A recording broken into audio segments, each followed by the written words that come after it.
जैसा कि कल मैंने आपको बताया था कि इस धर्मनिरपेक्षता की समझ में हमारा आखिरी पड़ाव है, और मैंने कल आपसे कहा था कि किस प्रकार धार्मिक वर्चस्व को रोकने में हमारे भारत के संविधान में हस्तक्षेप का भी तरीका है। मैंने कहा था क्यों, किस प्रकार, किन परिस्थितियों में इसके अंदर हस्तक्षेप हो सकता है।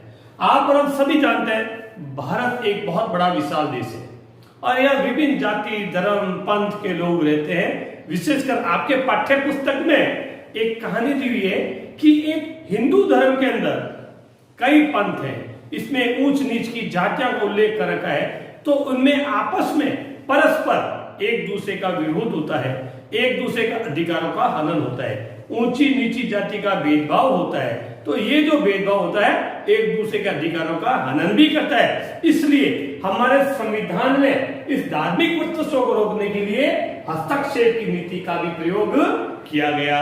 अगर ये हस्तक्षेप नहीं करते हैं तो इस देश में सांप्रदायिकता की स्थिति पैदा हो जाती है, वर्ग भेद, वर्गों के अंदर जोड़ जपाटों की स्थिति पैदा हो जाती है। तो ये सब कुछ नहीं हो, इसलिए भारतीय संविधान में ये स्थिति रखी गई है कि हम धार्मिक वर्चस्व को रोकने का हस्तक्षेप का भी तरीका अपना सकते हैं। इसी प्रकार आपने देखा होगा कि हिंदू धर्म के अंदर जो पिता की संपत्ति होती है, इसमें पुत्र को अधिकार होता है। किन्हीं परिस्थितियों में लड़कियों का यहाँ अधिकार का आनंद देखा, तो उन्होंने देखा जो पिता की संपत्ति है इसमें पुत्र के साथ साथ पुत्र की संपत्ति को भी बराबर का हकदार माना गया।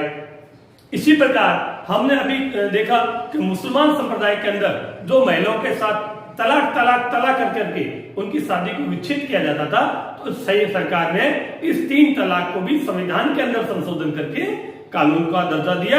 इस प्रकार संविधान ने धर्म के अंदर हस्तक्षेप करके ये नया कानून पारित किया, जिससे महिलाओं के ऊपर हो रहा अत्याचार को रोका जा सके। तो यहाँ आपने समझा कि किस प्रकार धार्मिक वर्चस्व को रोकने के लिए हमारा संविधान ये कार्य करता है। इसका अगला पॉइंट आता है कि हमारे राज्य का हस्तक्षेप सहायता के रूप में भी होता है।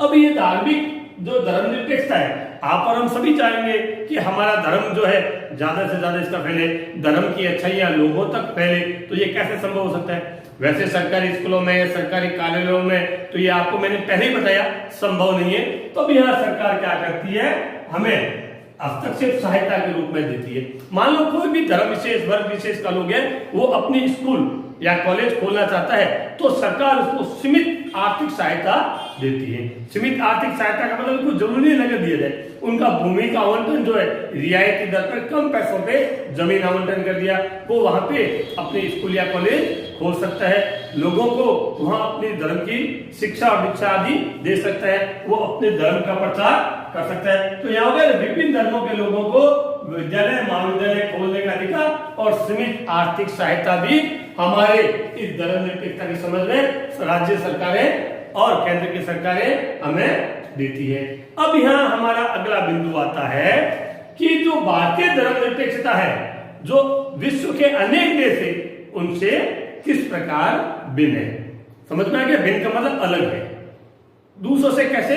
हमारे देश के संविधान में और दूसरे देशों का जो संविधान है धर्मनिरपेक्षता के बारे में, उसमें क्या फर्क है। इसका फर्क आपको यहाँ बताते हैं कि अमेरिका जो है, अमेरिका के अंदर वहां की संसद जो है धर्म के मामले में बिल्कुल भी हस्तक्षेप नहीं करती है।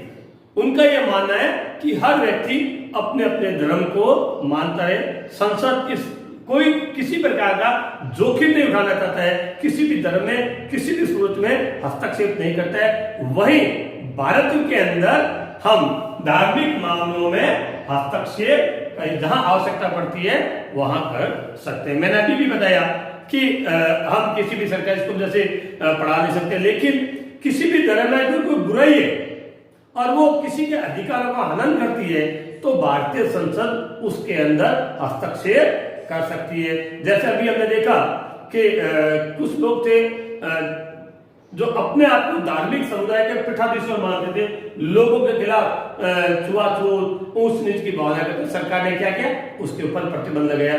कुरीतियों के ऊपर, जैसे पर्दा प्रथा थी, घूंघट प्रथा, उसके अंदर सरकार ने क्या किया, रोक लगाई।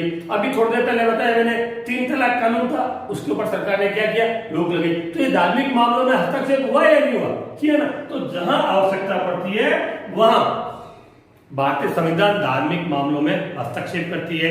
वो तो हो गया ना अमेरिका में और भारतीय। इसी प्रकार फ्रांस जो है उसके अंदर 2004 में एक कानून पारित किया गया। फ्रांस के अंदर एक कानून पारित किया गया जो कि वहां के निवासी थे, जो बाहर से आए थे, प्रवासी थे, वो अलग अलग धर्मों के लोग थे। तो वहां ये उनमें आपस में जोड़ होता था, एक दूसरे की भावनाओं का अनादर किया जाता। तो उन्होंने ये कहा कि कोई भी विद्यार्थी स्कूल के अंदर इस्लामिक टोपी या क्रॉस या बुर्का या कोई राजनीतिक चिन्ह या जिससे ऐसा लगता हो, ऐसा कोई प्रतीक जिससे लगता है ये समुदाय से, इस धर्म से बिलोंग करता है, इस प्रकार का उन्होंने कानून पारित किया। ये चिन्ह वगैरह लगा के स्कूल में नहीं आएंगे। तो वहां के लोगों ने इसका विरोध किया और स्कूल जाने लगे। तो उन्होंने क्या किया, जो व्यक्ति, जो बच्चा स्कूल में इस प्रकार के नियम बना के, जो छात्र इस्लामिक टोपी या यहूदी टोपी या बुर्का, क्रॉस आदि लगा कर जाते थे, उन लोगों को स्कूल से टीसी काट दी गई। तो यहां आकर के हमारे एक पाठ जो है धर्मनिरपेक्षता की समझ समाप्त होता है। हम गौरवान्वित करते हैं कि हमारे भारत का जो संविधान है विश्व के संविधान से बहुत अच्छा है, और भारत के अंदर जो गंगा जमुना संस्कृति है वो इसी का परिणाम है कि हम सभी धर्मों का सम्मान करते हैं, सभी भाषाओं का आदर करते हैं, सभी रंग विशेष आपस में किसी का कोई मन मुटाव नहीं होता। तो अब आपको ये करना है, जब ये आप पूरा पाठ कर लो तो इसके अंदर आपको एक तो ये बनाना है कि आपके स्कूल में कौन कौन से धर्मों की छुट्टियां, और एक कैलेंडर बनाइए वार्षिक, ये धर्म की छुट्टियां होती है।